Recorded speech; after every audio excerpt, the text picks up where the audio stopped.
Tanto en el sector público como privado, padres se quejan de la dificultad para que admitan a sus hijos con condiciones especiales en escuelas y colegios. Como es el caso de Melanie Ferreras, madre de un niño con autismo. Hemos llamado a más de 10 colegios y nos hemos entrevistado y hemos conversado. Colegios que son inclusivos, de cuando te dicen, mira, manda por WhatsApp para que te manden la información, y te dice que no están cogiendo niños con TEA, sobre todo autismo. Otras condiciones sí, pero con autismo no. Entonces yo me pregunto, yo no puedo creer que yo esté en el siglo XXI, aquí en Santiago, que yo esté pasando esto. Yo nunca predije, nunca me imaginé que a esta altura de juego yo iba a estar personalmente yo pasando esto. Entonces la denuncia es la siguiente: si no tengo opción académica, ¿a qué colegio en qué colegio voy a poner a mi hijo para el próximo año escolar? Su situación no es única. Según un informe reciente del Programa de las Naciones Unidas para el Desarrollo y el Consejo Nacional de Discapacidad, el 93% de las personas con discapacidad no asiste a las escuelas en República Dominicana y el 36% de mayores de 15 años no sabe leer ni escribir. Esta realidad contrasta con los niños con condiciones especiales que sí han logrado acceder a una educación. El impacto que tiene la escolarización en la adaptación en la sociedad de estos niños y en la mejora de su condición es determinante. Hoy en la mesa de Esta Noche, María Cela, debatimos sobre los retos de la inclusión de niños especiales en el sistema educativo dominicano. ¿Qué hace falta para que cada uno de ellos tenga la oportunidad de una escolarización? ¿Y cuáles experiencias de éxito en República Dominicana se deberían estar replicando en todo el país?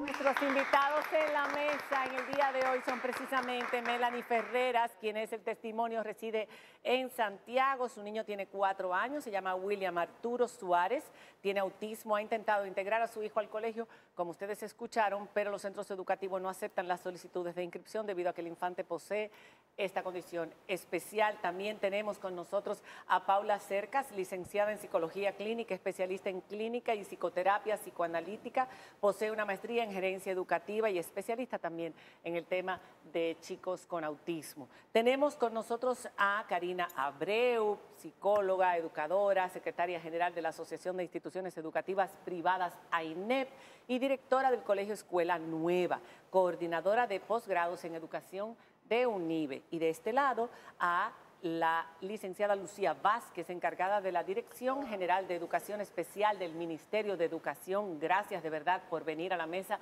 porque siempre decimos que la parte oficial la parte pública es sumamente importante, la parte privada es muy pequeña en comparación con el resto del estudiantado. Y a la licenciada María de la Rosa, técnico docente nacional, parte del equipo de los Centros de Recursos de Atención a la Diversidad. Vamos a hacer una pausa, ese es nuestro panel, ya lo acaban de conocer.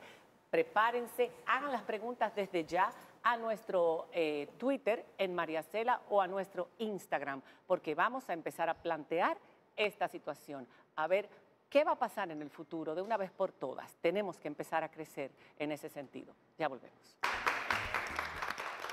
Yo creo que tenemos que empezar definiendo algo. Aquí una amiga nos pone, especiales son las pizzas, los productos, los niños tienen condiciones específicas. Rosana Gil, gracias Rosana. Mira, es que estamos hablando de diferentes tipos de situaciones o de condiciones especiales, como dices tú. Estamos hablando de espectro autista, estamos hablando de discapacidad, estamos hablando de trastornos del neurodesarrollo. ¿Cuántas cosas hay hoy día? Entonces, es importante, si estamos hablando aquí, y sobre todo por el testimonio de una madre, de derechos, que debemos usar los términos de la ley. Tenemos una ley y habla la ley de discapacidad. Entonces no podemos tenerle miedo a los términos. Discapacidad no es lo mismo que discapacitado. Las leyes te empoderan. Por tanto, hay una población que tiene que empoderarse y estamos hablando de una ley de discapacidad. Los problemas de aprendizaje pueden estar asociados o no a discapacidad. ¿Okay? El espectro autista está dentro de las condiciones que llamamos discapacidad. Hay otros trastornos del neurodesarrollo que no llegan a... Entonces, bueno, eso, porque como dice la señora, me encantó y se lo voy a robar, especial, todos somos especiales. Eso es verdad. Todos, pero cada uno de nosotros, o diferentes. Síndrome de Down se decía niños especiales. Claro. Para no decirles síndrome de Down, pero primero en el pasado era un epíteto horroroso, sí, mongólico. Después fue síndrome de Down, que es la terminología correcta que define el síndrome, pero ahora ya ni eso, entonces es especial. Y tienes razón, estamos pasando un paño tibio sobre todo. Es una discapacidad, pero la gente se sentía, porque en un pasado era incapacitado. Todavía hablamos de parqueo para o inválido, o sea, una persona que no tiene valor o que no tiene una capacidad de nada. Hay una etiquetación del término, en realidad. Pero hay un libro sobre eso, del mutante a la persona. O sea, ya lo primero es poner en el primer lugar la persona y luego la condición de discapacidad que tiene. Exacto. Por ejemplo, una persona con autismo o un niño con autismo, una persona con discapacidad visual o discapacidad auditiva, cuando se refiere a la persona sorda. En algunos casos nosotros decimos entonces niños con necesidades específicas de apoyo educativo. Necesidades específicas. Porque, por ejemplo, bueno, en el caso de sordo o en el caso de mudo, que tampoco ya se le dice sordo y mudo. Porque no existe. Eso es complicado cómo están cambiando las cosas. Pero a propósito de eso, en Estados Unidos ellos sí que no usan, a pesar de todo. Y ahora estuvimos viendo los premios Oscars y es la segunda vez que le dan un Oscar a una persona que es sordomuda. Que es sorda. No, porque, bueno, es sordo y por eso es que no existe. habla. Exactamente, Exacto, por eso es sordo. Porque Sí, no se aprendió a comunica. hablar en su Lengua de niñez. señas. Exacto, es sordo. Exacto. Antes se decía sordomudo, ¿te Exacto. acuerdas? Sí, Entonces, todavía. es sordo y no se le dice, ¿cómo es? Con discapacidad auditiva. Pero sabes que la comunidad de sordos y ciegos, ellos se sienten muy bien cuando le dicen sordos y ciegos. Ellos se empoderan de eso. No es que se sienten muy bien, a ver, que le están dando, pero que no se sienten etiquetados ellos mismos entre la comunidad. Se llaman la comunidad de sordos y la comunidad de ciegos. Y es importante que esta población de ciegos y sordos no estaban dentro de no se consideraban como... Nunca han estado en la ley porque las barreras son de traductor, de equipamiento, por tanto se ha asumido que siempre podían estar en las escuelas regulares. Y de hecho es así. Nosotros tenemos a la comunidad sorda en las escuelas regulares, integrados. Vamos a empezar hablando del testimonio. Ahí estuvimos escuchando un poquito de lo que pasa o ha pasado esta madre en particular con su niño de 4 años que ha sido diagnosticado con autismo, como 1 de cada 68 niños. Según la CDC. Según la CDC, pero es escandalosa la cifra. Es escandalosa también que el 93, el PNUD, y eso fue aquí en República Dominicana, 93 de las personas discapacitadas no están en la escuela, y el 35, después de 15 años, no sabe leer y escribir, cuando hay muchos niños que podrían perfectamente. Vamos a hablar contigo, Melanie. Cuéntanos un poquito qué te motivó a hacer ese video, y ese video dio pie a esta mesa porque lo recibimos y entendimos que aquí había una situación, aunque lo sabemos, pero escuchar a una madre relatar lo que vive y ponerse en sus zapatos, nosotros dijimos, vaya, si me hubiese tocado a mí, yo hubiera movido cielo y tierra para que todo cambiara en mi país. ¿Qué pasó o qué está pasando en tu casa? Primeramente, muchas gracias por el espacio y por recibirme y por la invitación. Buenas noches. Lo que ha pasado es lo siguiente. Con William Arturo se tocó la puerta de 10 entidades privadas. Uno siempre quiere tener una educación dentro de los parámetros, o sea, dentro de la visión que uno desea, presupuesto, y uno quiere lo mejor a pesar de que hay una condición, hay un diagnóstico. Nunca imaginé enfrentar una situación tan cruda en mi país de que pusieran excusas, no hay personal preparado, capacitado, te lo recibo con una maestra integradora o lo que le llamamos una acompañante sombra. Pero si el niño no se adapta, pues lo tengo que sacar ya en el transcurso del año escolar, que es algo que se violenta en su derecho innato por la educación. Sigo llamando, sigo tocando puertas, entidades que sí son inclusivas, no estamos ya trabajando con niños dentro del espectro. O sea, dentro del espectro. Dentro del espectro. O sea, estamos trabajando con niños con síndrome de Down, con TDAH, que es el trastorno de déficit de atención, pero con esa condición nos estamos reservando el derecho de admisión.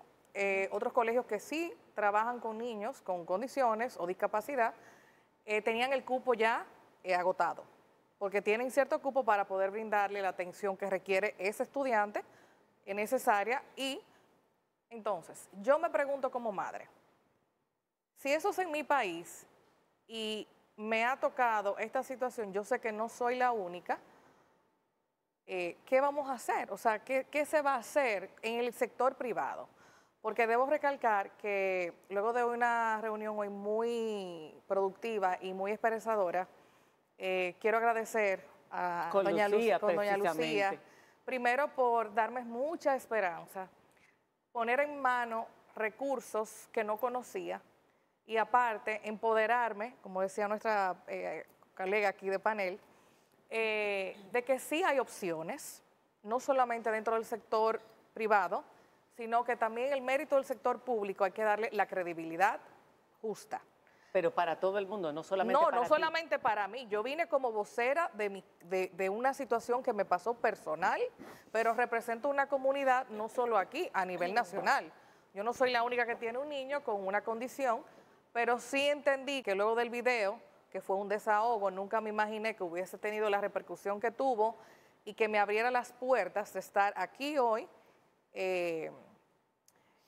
gracias a Dios, de tener respuestas a un llamado, a una queja, a un sentir como madre. Y agradezco la oportunidad que se me ha dado para poder recibir y traspasar a mi comunidad lo que recibí hoy. Ok. Yo quisiera, Diana, ¿quieres hacer una pregunta o Camila? Yo quisiera saber, el país pertenece a las Naciones Unidas y según la Agenda de Desarrollo Sostenible al 2030, la educación inclusiva es uno de los objetivos. Quisiera saber cuál es la situación actual de República Dominicana y cuáles son los desafíos principales que estamos enfrentando en la actualidad, porque sé que se ha avanzado mucho, pero falta. El objetivo, y disculpen que estoy agripada, uno de los objetivos de desarrollo sostenible, el número 4, específicamente trata de la población con vulnerabilidad. Y tenemos un presidente muy sensible y un ministro de Educación que está 100% trabajando la inclusión. Su interés es apoyar a todas las condiciones de discapacidad en edad escolar. Nosotros inclusive el 3 de diciembre del 2020 lanzamos una mesa de diálogo en donde las personas que trabajan estadística nos apoyen en ese levantamiento de información de los niños, niñas y jóvenes que necesitan escolarización. Queremos saber quiénes son y dónde están.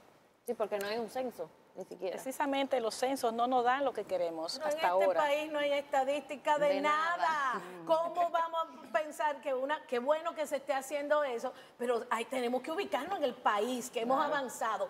Adolecemos de la evidencia en todos los sentidos. Poblaciones vulnerables todavía se toman menos en cuenta. Qué bueno que hay esta iniciativa, pero adolecemos de estadísticas de todo. De todo. De todo. Ahora, Ese es uno de los retos principales. Me gustaría saber cómo se está manejando en este momento dentro del sistema público. ¿Hay centros especiales o es que en las escuelas normales están admitiendo a niños, por ejemplo, con síndrome de Down? O sea, ¿qué opción tiene el padre que vive en Montecristi y tiene un niño con síndrome de Down de llevarlo a una escuela? Sí, lo primero es conocer lo que es la estructura nuestra. Dependemos de servicios técnicos pedagógicos, que es una viceministra, se llama Ligia Pérez, que está bajo el ministro Roberto Fulcar. Y todo ese viceministerio abarca la parte pedagógica, porque es bueno esclarecer que la función de educación especial es apoyar a los niños en condición de discapacidad en los centros. ¿O incluirlos? Ambos, pero ¿qué pasa? La inclusión no es solamente para los niños con discapacidad, que hay que esclarecer eso. Inclusión es para todos los y las estudiantes que puedan llegar al centro educativo. Pero no hay un departamento o no hay... La pregunta era, ese padre que vive en Montecristi, que vive en Barahona, que vive en Junumucú, en La Vega, si quiere inscribir a su hijo con síndrome de Down o con autismo en la escuela, ¿se lo admiten? Sí, lo primero es, por eso comencé a hablar de la estructura, porque nosotros tenemos 18 regionales. En cada regional hay un centro de atención a la diversidad. Lo ideal es que el padre se acerque al centro educativo que más cerca le quede. ¿Por qué? Porque dentro de ese centro, arriba hay un distrito que le va a apoyar. Nosotros logramos a partir de septiembre de 2020 integrar una técnica o técnico de educación inclusiva en cada uno de los distritos. Y entiéndase, hay 122 distritos en el país. O sea que son 122 técnicas para un distrito que tiene ¿cuántas escuelas?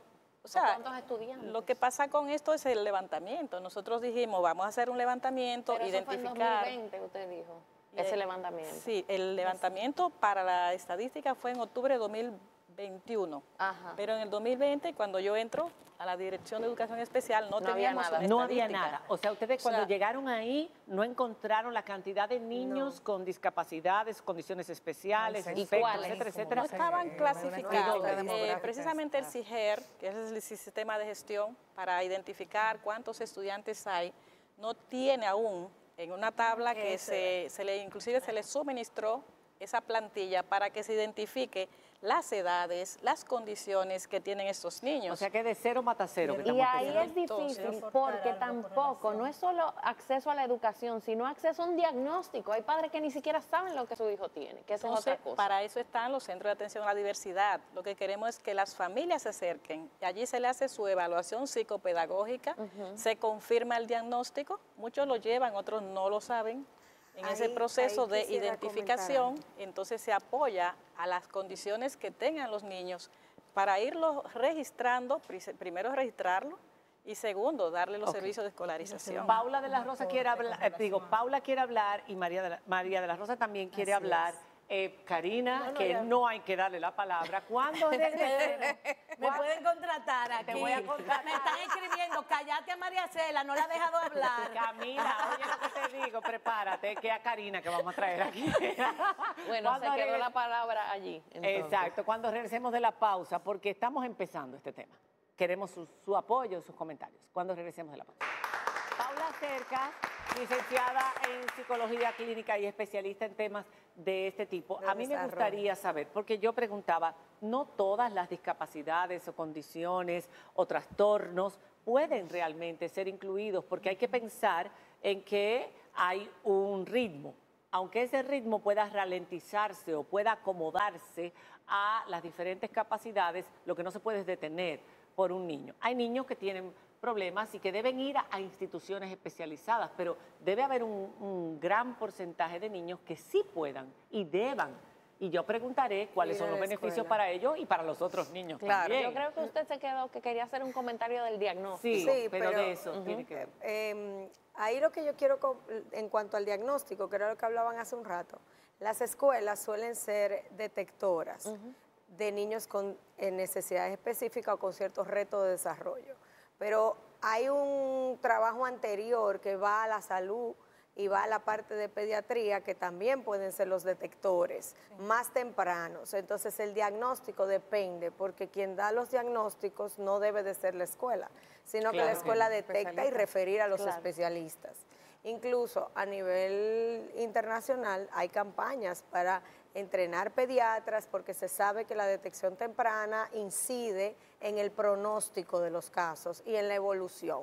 Entonces eso es lo que quería compartir cuando ella dijo del diagnóstico. Del sistema de salud, por supuesto. O sea, tiene que haber, lo que quiero compartir en general es que esta es una problemática multifactorial y sistémica.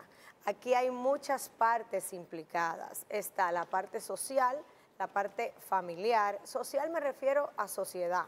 O sea, la discapacidad tiene que ser incluida en un supermercado, en un centro comercial, en un cumpleaños, en muchos sitios, no solamente en la escuela. Entonces, la inclusión debe de ser un reto de todos, porque para poder incluir en una parte del grupo social, tiene que haber una apertura y una conciencia de que eso nos va a hacer mejores seres humanos a todos. Ahí me viene la pregunta. Muchas madres piensan que si hay niños especiales o con condiciones, no especiales, perdón, amiga televidente. Con necesidades específicas. Con necesidades específicas y con trastornos o espectro, lo que fuera.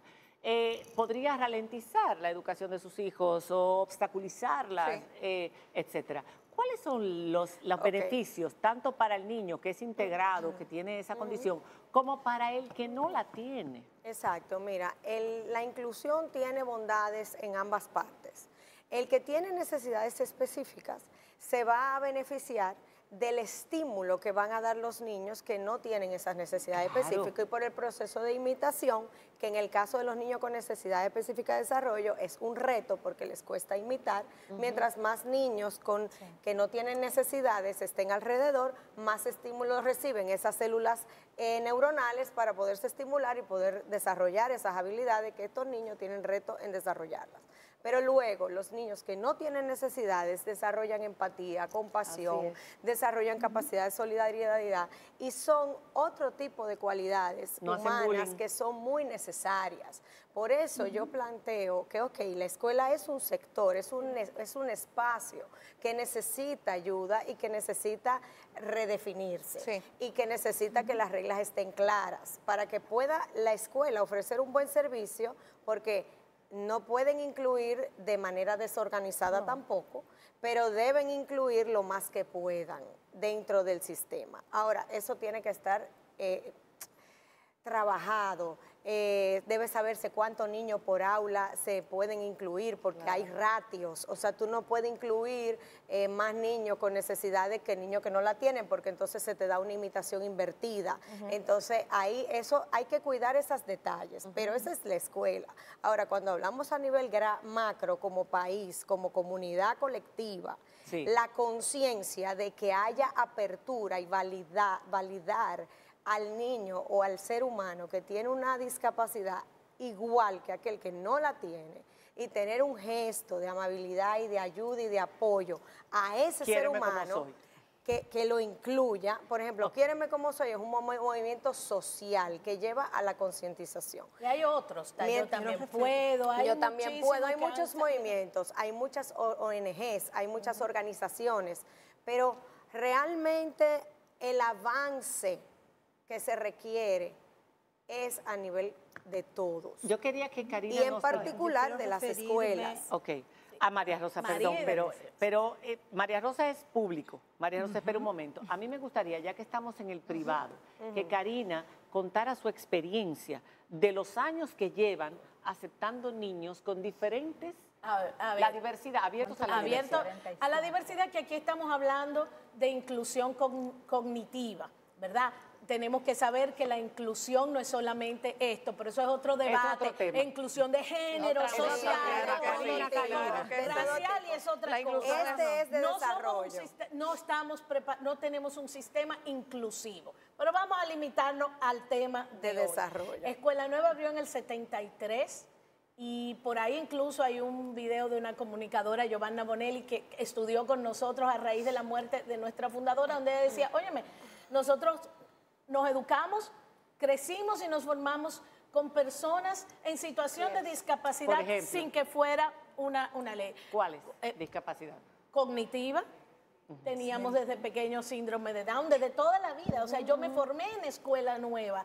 Y este activismo social que incluso nace de haber convivido y de aprender, sobre todo una escuela que nace de un movimiento político donde quiere reivindicar la dignidad humana, tenía que tener inclusión, aunque no se dijera. ¿Síndrome de Down y cuáles otras? En este momento, nosotros tenemos más de 50 alumnos, tenemos parálisis cerebral, síndrome de Down, autismo, discapacidad visual, discapacidad auditiva, sordos y ciegos, tenemos trastornos en el desarrollo generalizado, o sea, trastorno cognitivo, o sea, nosotros tenemos en una población de 300 estudiantes, 50. más 50, y eran más. Ya eso tú tenés el límite. Ya casi el 20%. El que llame ahora va a tener una experiencia como la de ella. La recibe de mí, la explica, le decimos, por los próximos 2 años nosotros no estamos recibiendo. Y no estamos recibiendo justamente porque tenemos que fortalecer, porque no somos educación especial, somos una escuela que cree en la Karina, pero inclusión. ¿tienen ustedes profesores preparados para esos estudiantes? ¿Cómo están organizados? ¿Tienen los recursos porque para hablamos eso? que pensamos en que escuela privada, dinero, mucho dinero. Hay escuelas privadas en todos los ámbitos.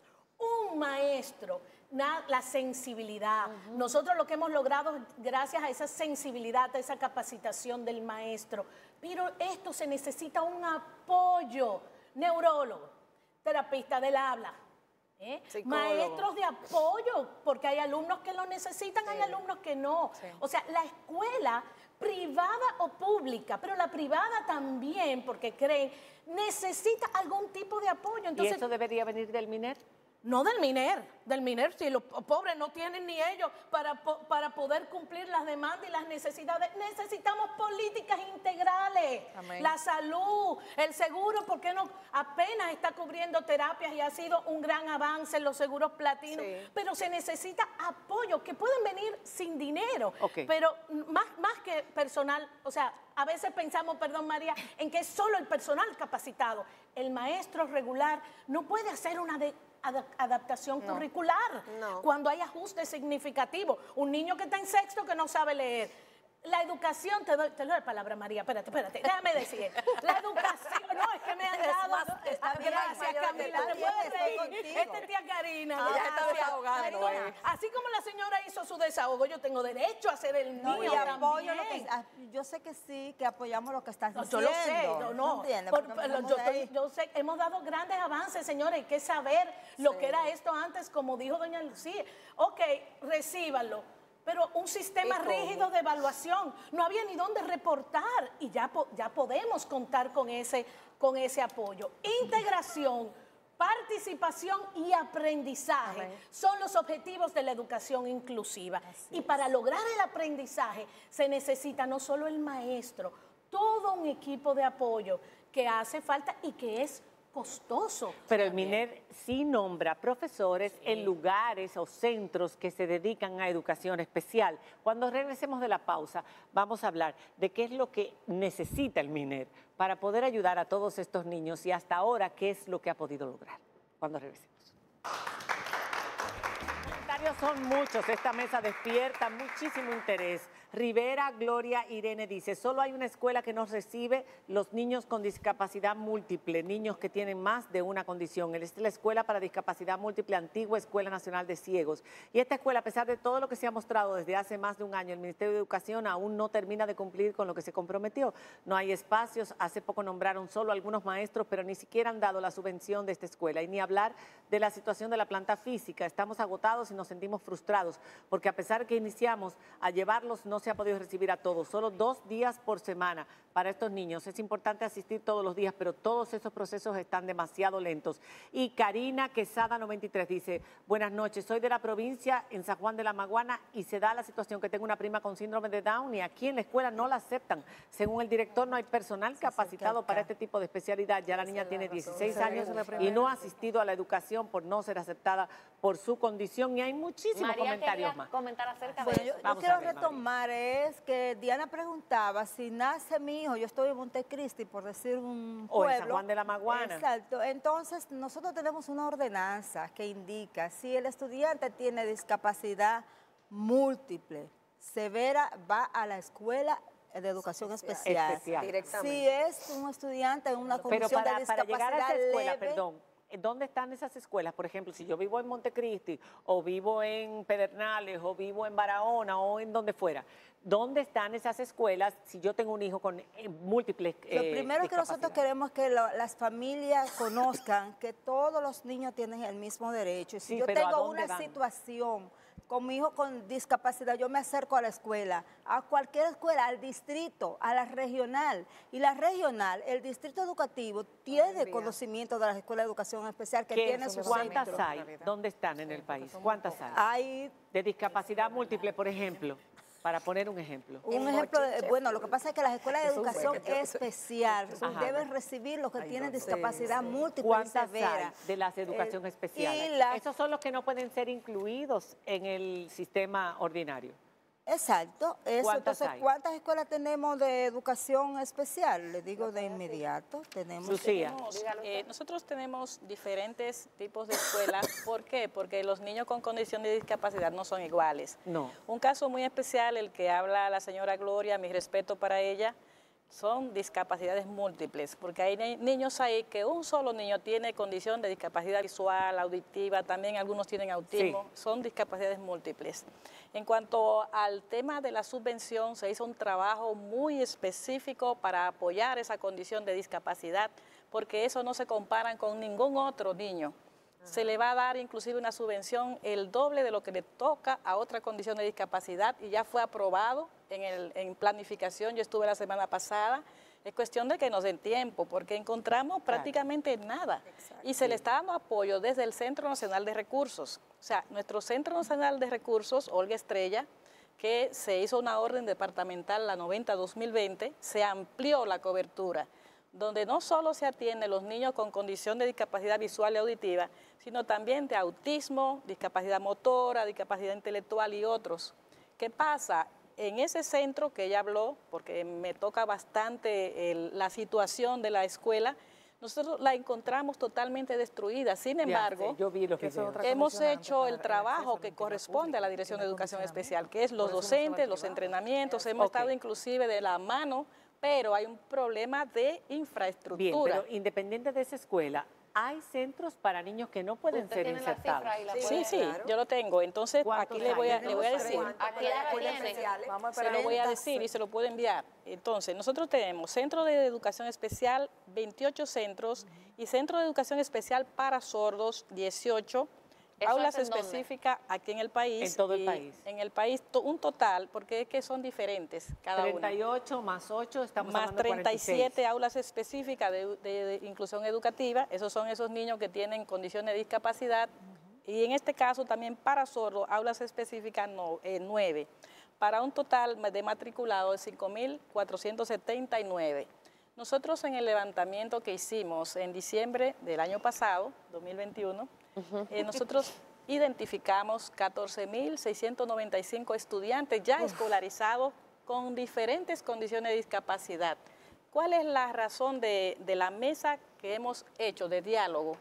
Seguir identificando a esos niños, niñas y niños jóvenes. Y la integración, Lucía, porque esta mesa también tiene un trasfondo más importante, que es el de la integración. Claro. Más que inclusión, el de la integración de estos niños, por lo mucho que les beneficia a ellos y a los demás niños. Y he leído muchos padres que dicen que a sus hijos los maltratan por ser diferentes o por tener alguna discapacidad, tanto los orientadores como los otros niños. ¿Qué cupo hay en las escuelas públicas y qué cupo hay en las privadas? A mí me gustaría saber cuántos espacios hay, profesores preparados, si la gente tiene que contratar un maestro sombra aparte de su bolsillo, en las privadas, por ejemplo, y en las públicas, ¿cuántos maestros están preparados para lidiar también con este tipo con cualquier tipo de discapacidad? Como número no sé, pero ¿qué pasa con los maestros de apoyo? Un maestro de apoyo que necesita un alumno, un padre, voy a poner una cifra X, ¿verdad? Cuesta 20,000 pesos, le paga el padre, 30, mensual, 40, eso es al padre. Y si va a la escuela, si la escuela pone un maestro para ese niño, multiplíquenle el 69% de la carga social que implica a un colegio privado contratar un maestro. Quiere decir que tendría que, es más de 40. No sé si me hacen, si me sigue. ¿Cuáles escuelas privadas, por ejemplo? Hay muchos. Colegios privados. Hay muchos.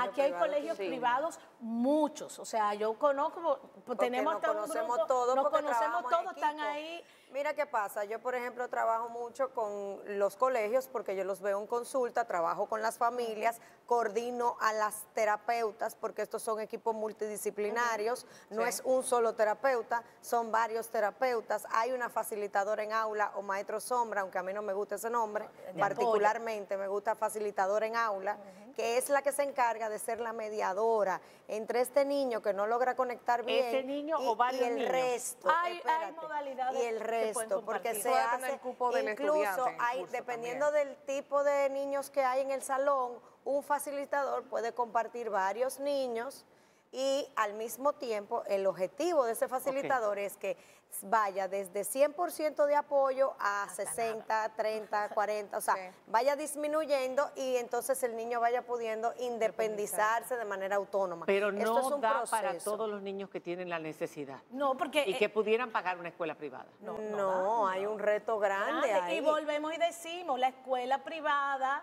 la gente, tenemos que pensar que la escuela privada no son las grandes escuelas solamente las que conocemos. No, hay y esto muchas. estamos hablando de derechos, por eso yo digo son políticas integrales, de que necesitan estas familias, no lo estoy diciendo ni la institución, necesitan algo, Es la apoyos realidad, esa es la realidad.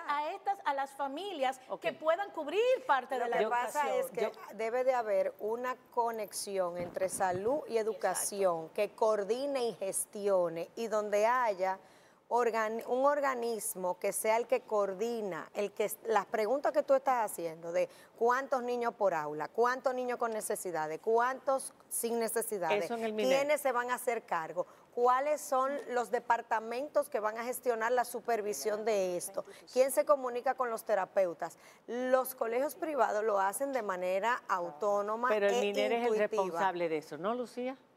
Pero yo pienso que son varios, no solamente el MINER. Pero el MINER es la Vuelvo sombrilla. al origen de diciembre 2021. ¿Por qué? Porque nosotros, sabiendo quiénes son y dónde están, podemos ofrecer los servicios. Claro. Inclusive yo le hablaba a mi amiga nueva, que la conocí esta mañana, que también yo soy madre de un joven con autismo y yo comprendo perfectamente por dónde vienen y qué ellas expresan, yo las comprendo. ¿Cuál es la función de nosotros como Dirección de Educación Especial?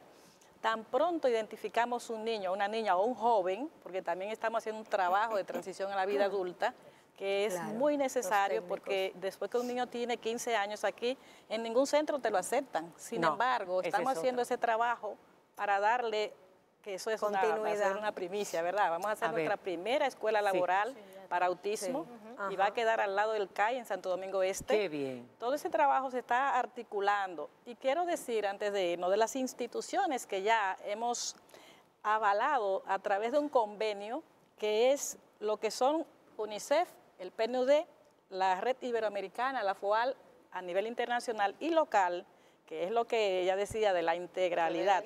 Porque es el trabajo en equipo lo que va a hacer en esa que mesa haya de diálogo tenemos al Ministerio de Salud Pública y Asistencia Social, Servicio Nacional de Salud, Oficina Nacional de Estadística, el Sistema Único de Beneficiarios, el SUBEN, Consejo Nacional de la Discapacidad, Instituto Dominicano de Evaluación e Investigación de la Calidad Educativa, el IDEICE, asociaciones sin fines de lucro que trabajan por la inclusión. ¿Cuál es la idea? Todas las madres también que quieran acercarse, somos bendecidos de que lleguen. ¿Por qué? Porque el niño que yo no conocía, que no está identificado en el sistema, inmediatamente lo vamos a ir integrando para hacer los ajustes. Lucía, prepárate que te van a caer muchas. Bueno, incluso en eso que usted está Estamos dispuestos a diciendo, apoyar. sería súper importante que tanto los niños que se determinan o se detectan a nivel privado, que tienen necesidad específica, pudieran estar También, contemplados en ese censo. Por supuesto. Se nos acaba el tiempo. Diana, ¿tú querías decir algo? Bueno, ya para terminar con una nota positiva, la enorme satisfacción, Karina, Paula, Lucía, todas las que están ahí, de ver que un niño con cualquiera de estas situaciones llega a cuarto de bachillerato y se gradúa. Sí. La verdad es, y lo que ayuda al resto de los niños, usted lo sabe, porque en una familia donde hay niños especiales, los hermanos son también personas muy especiales. Perdóname, amiga, por haber dicho especial otra vez. Que esto dependerá de que ellos puedan ser